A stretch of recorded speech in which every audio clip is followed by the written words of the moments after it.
Test. All right, good morning, everyone. I moved on to Ecclesiastes chapter 7. I know we had some great discussion, a lot more we could have talked about, but I'm looking at the rest of the year or the rest of this quarter, and there's a few of those, especially that last chapter. I do not want to rush through chapter 12. You can't rush through the great climax at the end, so I want to be sure. So we're going to pick up the pace a little bit, but today I plan on us just spending our time in chapter 7. Before we get started, I've asked Ron Bird, if he would, to direct our thoughts. Heavenly Father, we thank you so much that we're able to assemble this day to study your word and to worship you. And we thank you for the beautiful weather and for the rain that we've received. We ask that you be with those who are unable to attend our class, that if it be for health reasons, that you can help them restore their health and assemble with us. Watch over us and forgive us of our sins. And we pray in Jesus' name. Amen. Amen. All right, let's get over to chapter 7. I'm going to ask if somebody might be ready to read 1 through 14. So be thinking about that if somebody wants to take that. Kind of set the scene for us. It seems like at this point, things seem to be shifting gears a little bit. I know we've talked, there's been several times in Ecclesiastes, Solomon seems really kind of dialed in. And then last chapter, it was kind of like, it felt like we just kind of threw everything to the wind, which is not what happened, but that's what it feels like when you read that, as he takes us through this vanity and just everything seems to be worthless. We get into chapter 7, and basically what we have is a lot of Proverbs. These should remind you of the things that you read in the book of Proverbs. However, they're not just little isolated tidbits that he's throwing in there. There is still kind of a theme. So look at it this way. As we've listened to Solomon, let's say, give us advice. We've listened to Solomon talk about the vanity of life and the struggles with riches and death. Maybe in this section, Solomon's starting to offer us a little wisdom. He's like, hey, I want you to think about this. All right, so as we read, first of all, who wants to read it? I need a hand to shoot up there, 1 through 14. All right, Eric here in a minute. As Eric read this, what I'd like you to do is think about this phrase and then fill in the blank, right? And this is what we're going to do in class. I sent out one question, so this is all the PowerPoint you get right here. This is it, all right? A wise person, and then we're going to complete that sentence, all right? A wise person. All right, Eric, 1 through 14, please. A good name is better than precious ointment in the day of death than the day of birth. It is better to go to the house of mourning than to go to the house of feasting, for this is the end of all mankind, and the living will lay it to heart. Sorrow is better than laughter, for by sadness of faith the heart is made glad. The heart of the wise is in the house of mourning, but the heart of fools is in the house of mirth. It is better, mirth, right? Mirth. It is better for a man to hear the rebuke of the wise than to hear the song of fools. For as the crackling of thorns under a pot, so is the laughter of the fools. This also is vanity. Surely oppression drives the wise into madness, and a bribe corrupts the heart. Better is the end of a thing than its beginning, and the patient in spirit is better than the proud in spirit. Be not quick in your spirit to become angry, for anger lodges in the heart of fools.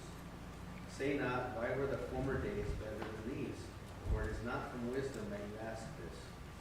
Wisdom is good with an inheritance, an advantage to those who see the sun. For the protection of wisdom is like the protection of money, and the advantage of knowledge is that wisdom preserves the life of him who has it. Consider the work of God, who can make straight what he has moved crooked. In the day of prosperity be joyful, and in the day of adversity consider, God has made the one as well as the other, so that man may not find out anything that will be after him. All right, thank you very much. I kind of broke this down into some sections. You may have broken it down a little bit different. I put a few verses together. So I'm anticipating some discussion here. I'm hoping so because I'm preaching too after this. So if you can help me save my voice, that'd be awesome. So let's look at verse 1. Let's get right into this, all right? A good name is better than fine perfume. The day of one's death is better than the day of birth. A wise person, what? With this verse, what is this? What do you see here? A wise person values what? Jerry? Values his reputation. All right. All right. Why? I read some of these, and some of them just kind of feel like, oh, well, that's easy. But I want to put it out to you. What is the value of having a good reputation? Yes, Ed. I think there's more to it than reputation. Yeah. Name in the Hebrew conveys the very character of the person. Right. And so that what I read in this is it's better to have a good character. Mm-hmm. He's already said in this book that reputation is not worth a whole lot. It doesn't last. But a name does. And especially because God knows our name.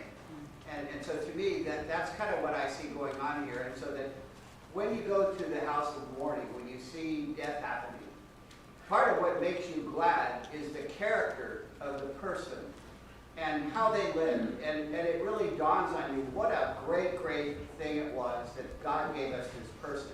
Exactly. And so there's a connection there because it has to do with character and not reputation in my view. Yeah, and that is the idea there. Yes, Jack. Kind of reworded it. You are of more value than what you own. Yeah. Say that again. You are of more value than what you own. Yes. Well put. Well put. How long does it take to build a good reputation or character? Well, how long? A lifetime. How long do you think it takes to destroy it? Seconds. How long do you think it takes to repair that? Maybe another lifetime?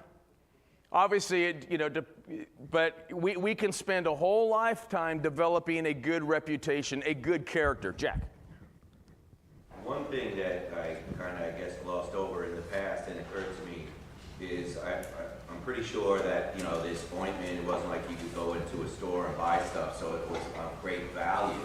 But if you just think of what the purpose of that is, it's to cover up. So maybe it's also like I can choose to live the right way despite what's going to happen, or I can use this to cover up what I'm really up to. And so there's maybe that going on as well. And the first thing can fool maybe some folks for a short period, and the other one you can trust. And it was already mentioned, even after you die, folks would still remember that. Right. I think I had not thought about it that way. That's a really good analogy because that's what we use perfumes for, won't we? Hopefully to get in there. Something that came to my mind many years ago. My mom and dad got transferred to New York, so I rented the house out, and I had a couple of buddies, and we helped a friend who was struggling with some issues. And trying to, we were young, we were going to help him get on the straight and narrow.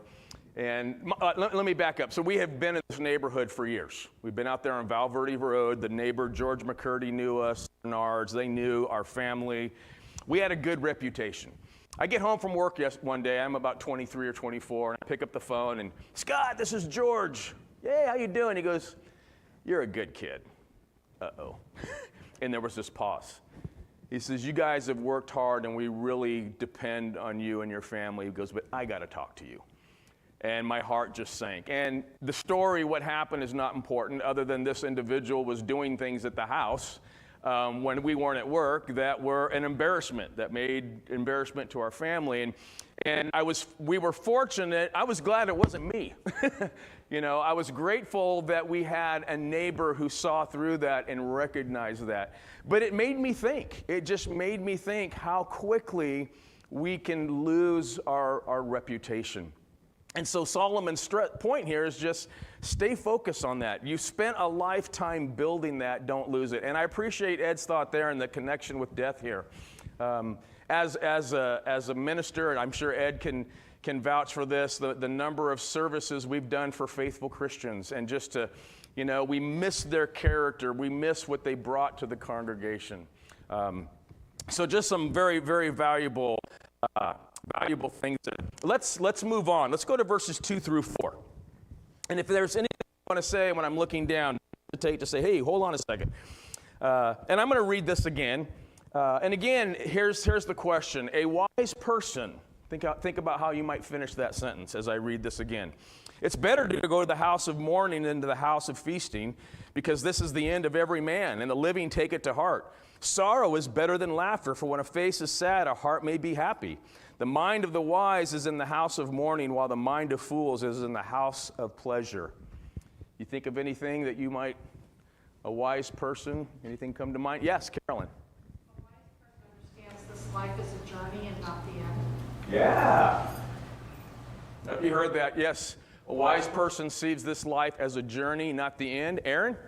I have written down that I'm going to rephrase it into your phrase.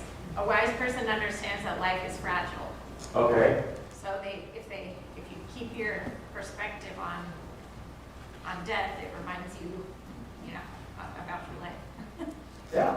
So you might say a wise person views life through the lens of eternity.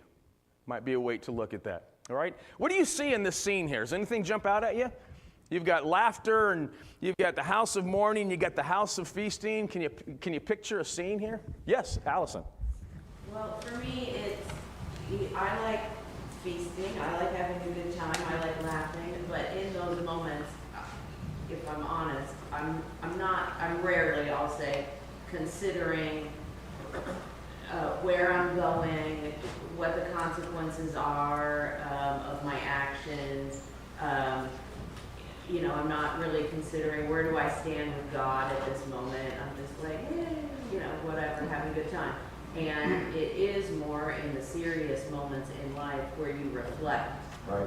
And I don't live my life always in that place. I don't think it's possible to always be there. But I do think if we're always distracting ourselves, then we're never considering where am I in relationship to God and what are the consequences of how I'm living, then we're doing ourselves a disservice. So there's a balance, I think, to be had. Yeah, the key word there was balance. I think you nailed that. I think that's exactly right. You might picture the scene of the fools. I had a scene of maybe the college days when somebody was young and not living right and they're partying and they don't care. They're bulletproof. I always joked around with the kids when I was 18, I was bulletproof. Because that's what I thought. I thought nothing could happen to me. All right? And then as I got older, I'm so grateful that wisdom set in and I realized that. But I think Allison put this very well. He's not giving an either or here. We should enjoy life. We should enjoy the pleasures. How many times have we all been together laughing, having a good time, celebrating an event or something like that? All with the understanding that we're God's people. And yes, at that moment, I'm not going, wait, I'm going to stop and think about death for a moment. All right? But when I do think about death, when I think about going to the house of mourning, let me ask that question. What's taking place? Kind of, Ed. Yeah, there's a pattern here. He starts with ointment, which is an external applied thing. Then he talks about a house. And a house is something much more stable than just ointment. It's kind of where you live. It's how you reside. And then he gets to the heart.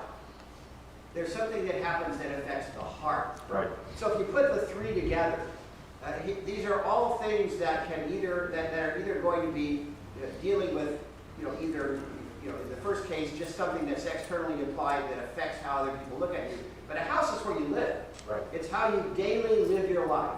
And that's a more profound thing. And then the final thing is the heart. And the heart is the thing that drives it all. Right.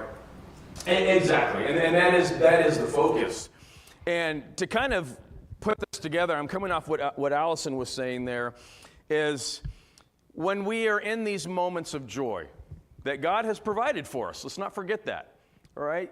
We may not be as somber. We're enjoying the moment. But in the moments of mourning, which we're not going to be there all the time, that's where wisdom really, that's where the heart really pours out, where we stop and we think about death. Yeah?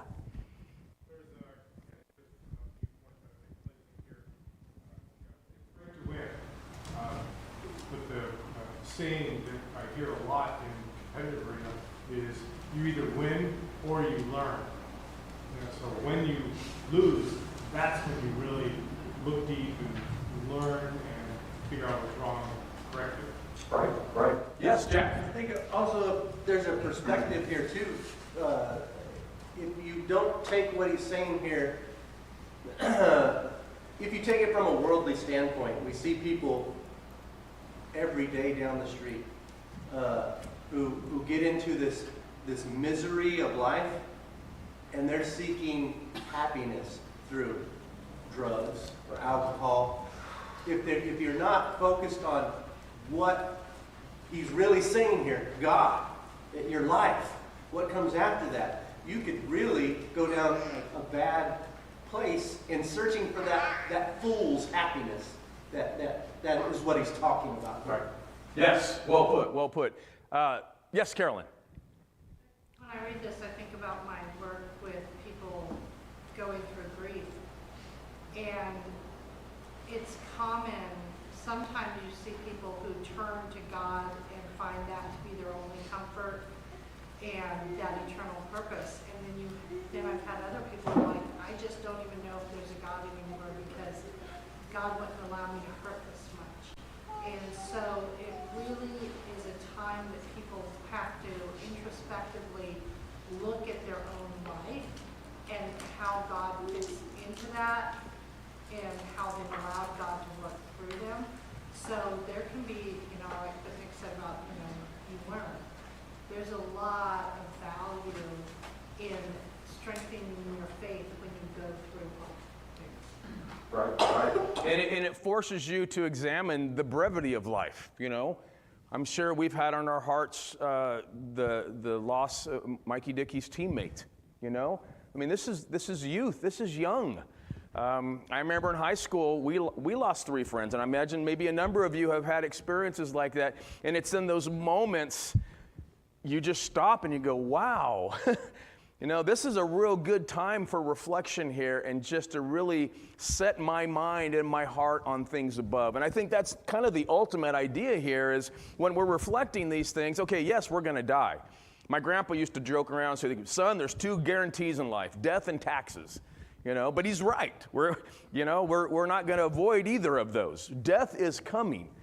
But in these moments of mourning, what's your thinking process, right? Asking yourself, where am I? Where am I with my relationship to God? I got a couple hands popping up. Norman? Yeah. I beat up on myself to ensure that I think long term.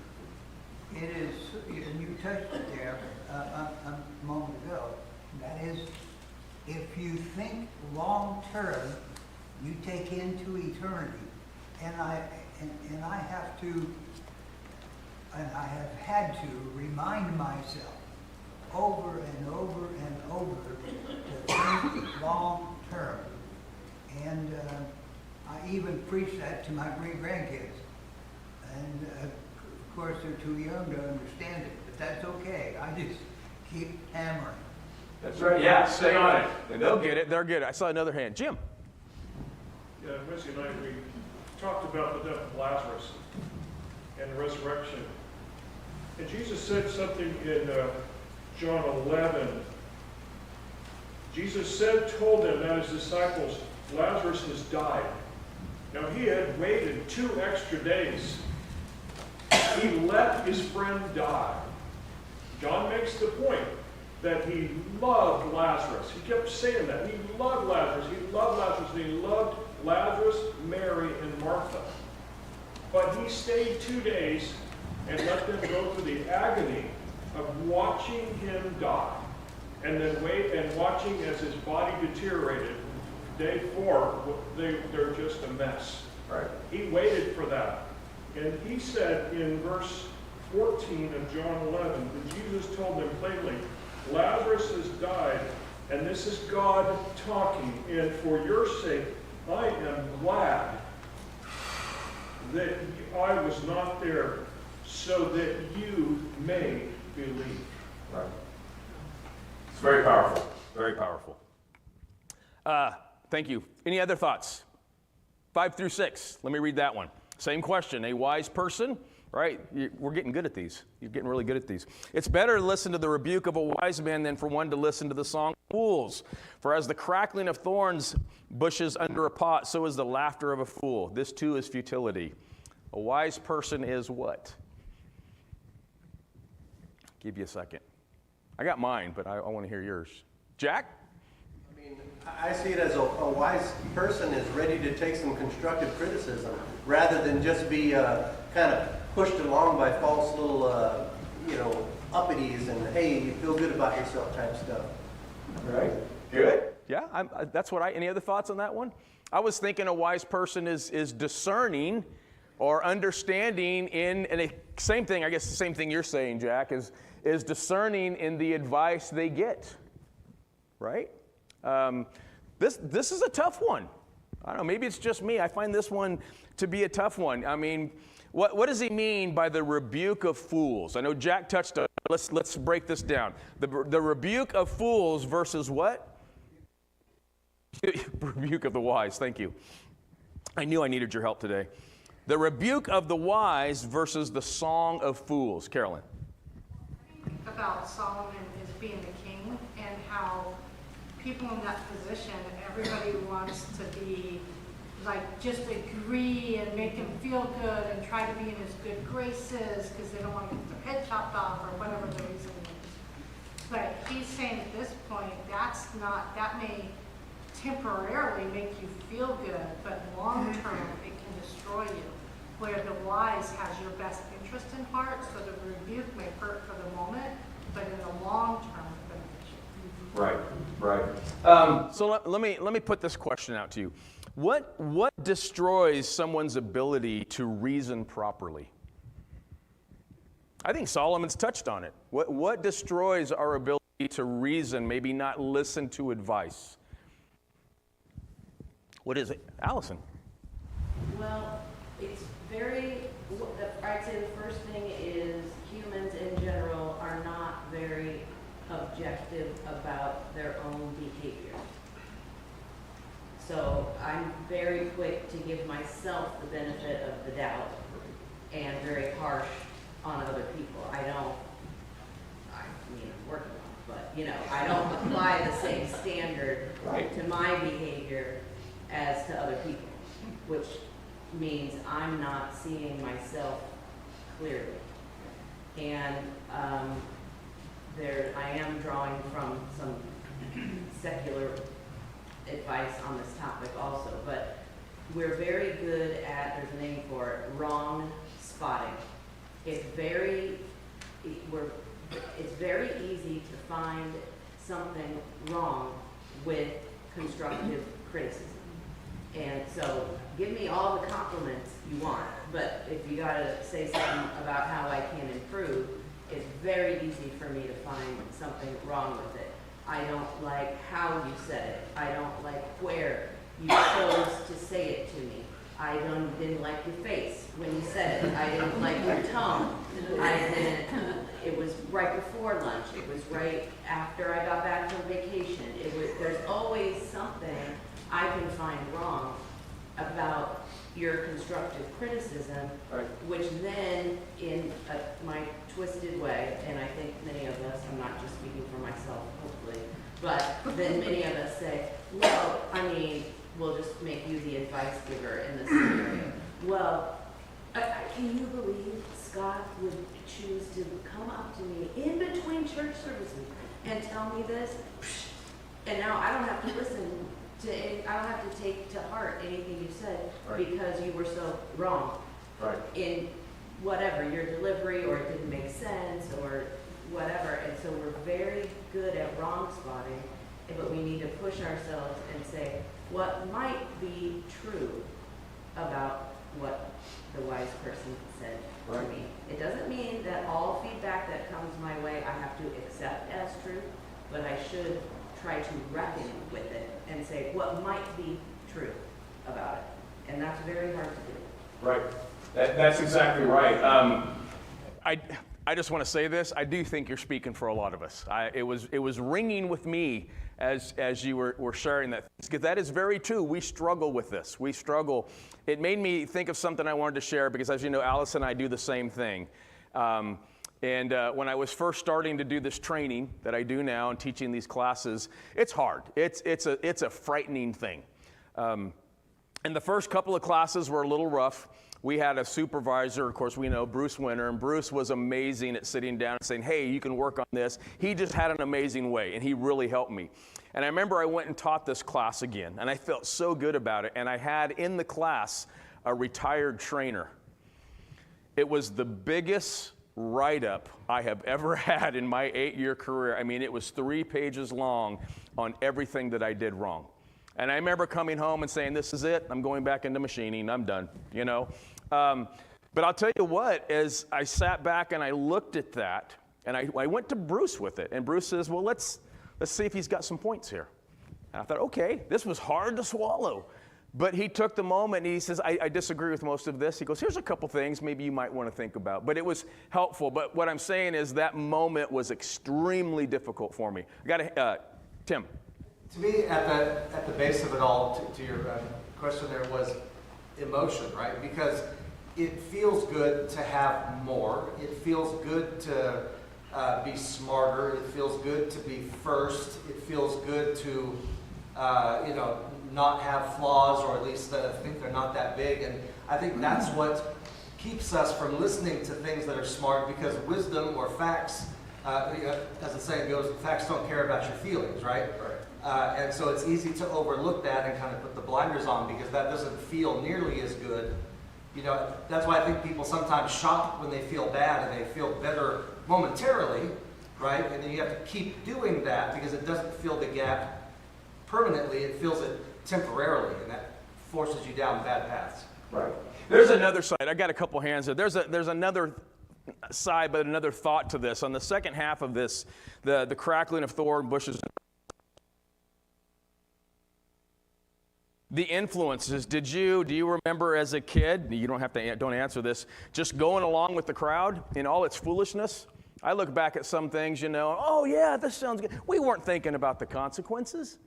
We weren't thinking about who we might hurt. We just thought this was going to be a really good moment. And then when the moment was over and the damage was done and the neighbors were upset or the property was destroyed, I'm not saying I went to that extent to do these things, but when those things happened, we looked back and we went, wow, I wish I would have thought that out. All right, and so that's another sense of this, of the fools and the advice they give and the things that people try to talk you into doing. Step back and go, wait a minute, what's the wisdom in this? What is the wisdom in doing this? A couple hands popped up here, Ed, and then. I just wanted to connect the dots. I thought you were going to say ego, because that's kind of where you usually go. But it strikes me that this business of the crackling under the pot is kind of easy to just blow by. But if you think of it poetically, you're trying to cook something, and you got these thorns that are not worth a nickel to try to cook the thing. What you got to get is some real wood. That's right. The rebuke of a wise man is the real work, the real wood. That's going to work on you like you're the soup, and that's going to help you have character and not just ointment. And the whole thing kind of fits together, because, as Norm was saying, you've got to be thinking about the end from the beginning. Where am I going? Do I want to be a better teacher? Then I'm going to run this stuff by Bruce and see what's going on with that. Now, I could just fall apart because this guy might have been wrong about something. Right. So I've got to have a wise judgment to figure Exactly. out what things are useful and what things aren't.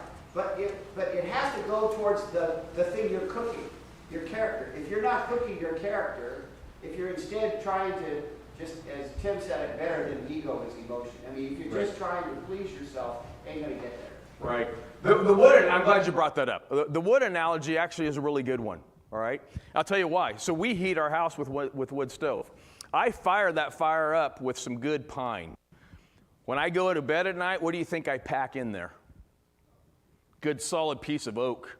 I pack that in there. When I get up in the morning, there is this bed of coals. I open it up. It's nice. Get the coffee. Throw a couple more. So in other words, the small wood just burns up real fast. I have to work my way up to get the big log in there. So that stays working all night. And I think that's the connection. Did I see another hand? Okay, let's keep going here. Let's go to verse 7. Again, a wise person, what? For oppression makes a wise man mad, and a bribe corrupts the heart. Another tough one. You start digging into some of these things, and this is one I think Solomon kind of, I'll be quiet. Yeah, Adam.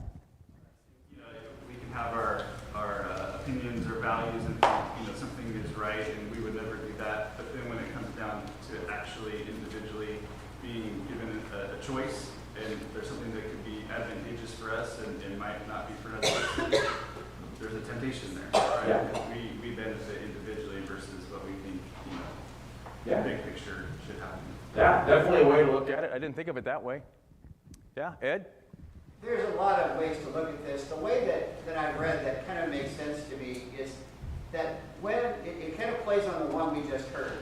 When somebody says something and your emotions are engaged positively, well, that's just a wonderful thing, right? But it's short term. The rebuke of a wise man is a little different. But what about oppression, where somebody bullies you? They're not giving you any constructive advice. If we're not careful, the emotions that get engaged by the fool's song can get engaged by being oppressed. Right. And then, if we're not careful, when you get criticized as a public official for 16 years, that is the most important time to be sober.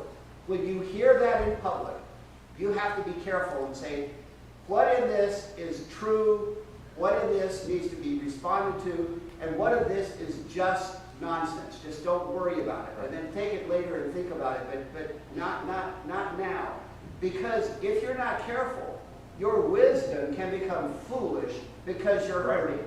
Right. And then the other side of that, is the second half of that, is if somebody then flatters your emotions by wanting to give you something, that can be just as damaging as somebody bullying you. And so you've got to go back to the rebuke of the wise and realize that these two problems here are kind of versions of the crackling of a fool, right? And I think that makes some sense. And there's other ways to look at that. Yeah, I think so. I hadn't thought about that. The thing that I thought about, maybe kind of similar along those lines, is when I look at this, for the oppression makes a wise man mad, I envisioned the wise man looking at the oppressed and just going, this is not fair. And it could be what Solomon had in mind there. So I put a wise person wants justice for himself and for others. And he sees that oppression. We talked about that earlier in a few chapters back. We talked about how do we treat the oppressed. And who in here doesn't get mad and angry when the downtrodden or the poor or anybody doesn't receive a fair deal?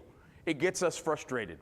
All right, and I think it does. It makes us angry. And then the other thing there too is kind of the idea is that I think he's telling us that wisdom may teach us to avoid corrupting influences that take our focus off these things. Because if we get drawn into these influences, all right, and getting back to the crackling of fools, a little bit of money and I'll shut my mouth. A little bit of bribery here. That bribery could be anything. It could be a saving of a reputation. It could be anything that might come to your mind. But I think he's still got the same thing going. Ed pointed out there, is that when you see these things, you don't want to be a part of that. So distance yourself. And you do. You see it in politics. You see it in a lot of things. Roy.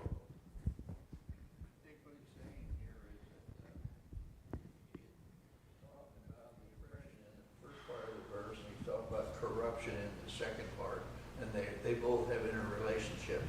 Right. Yeah, exactly. Yes, Grant. Yeah, in the beginning, I think you're right with the first half saying, the wise is able to see that oppression is going on and recognizes it as oppression. Says this is not right. What is right is something else. This is the way it ought to be. So he's frustrated by it.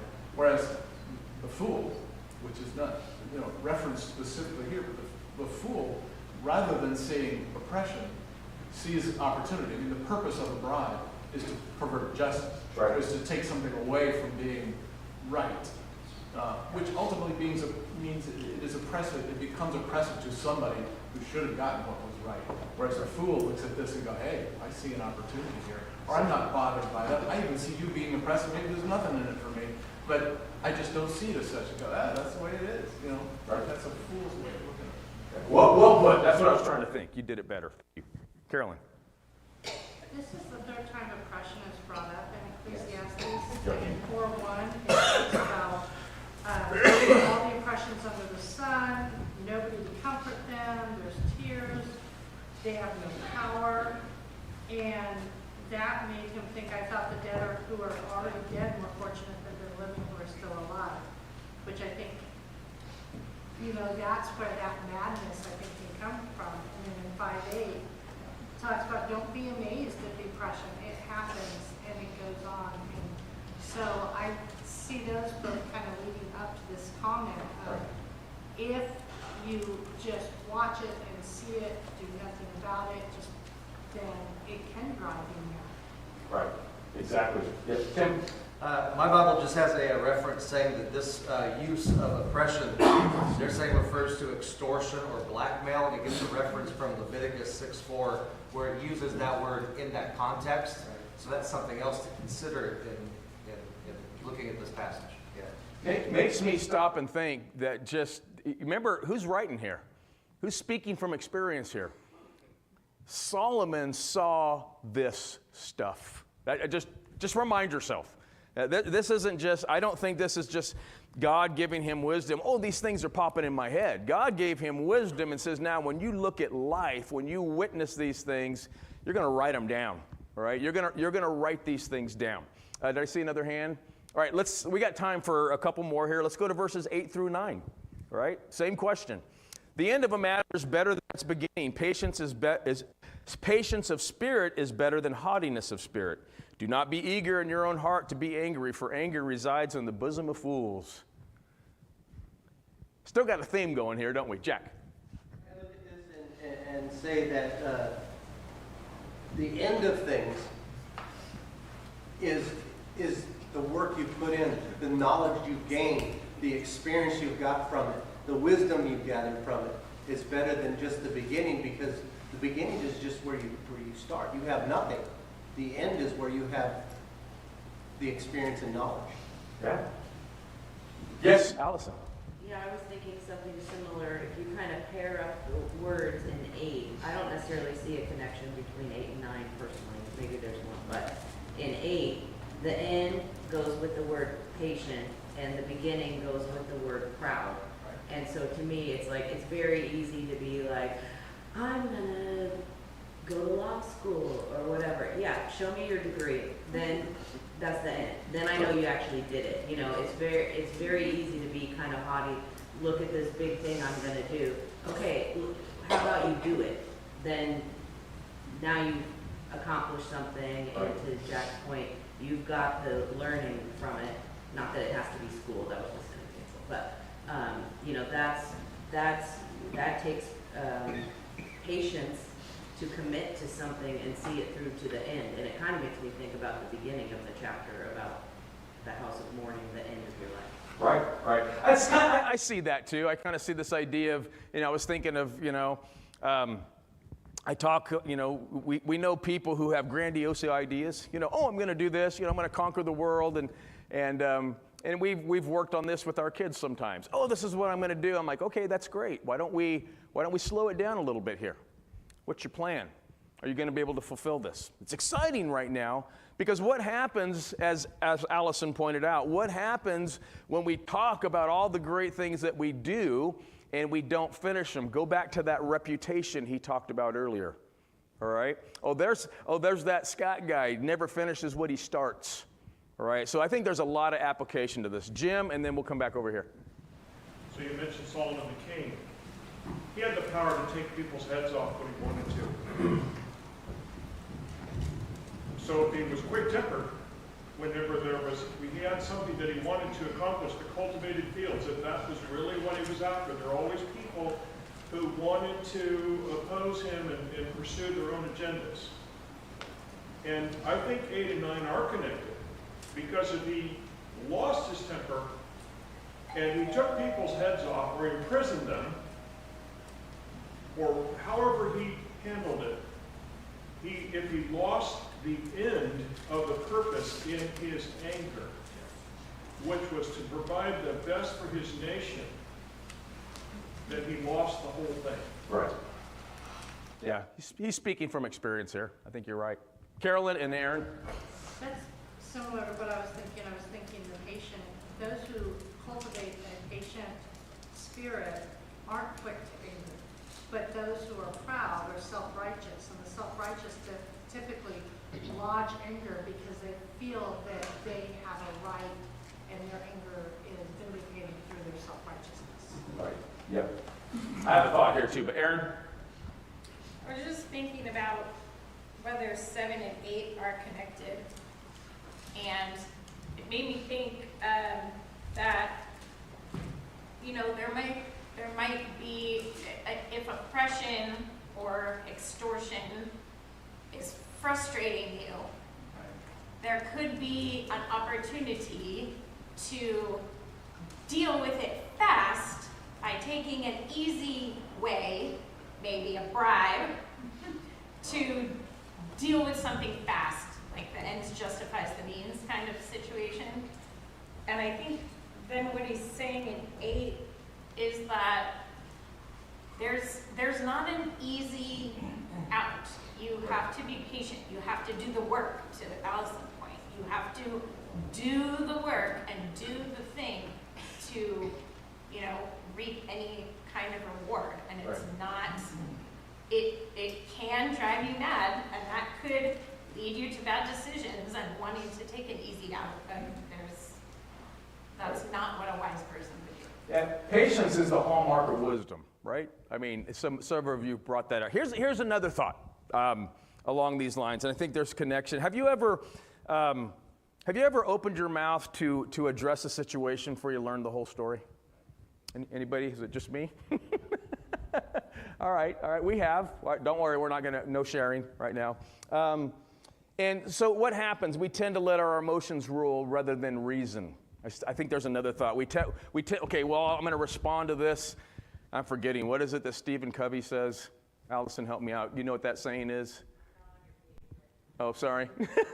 I thought maybe you would be thinking. Yes. There we go. Thank you.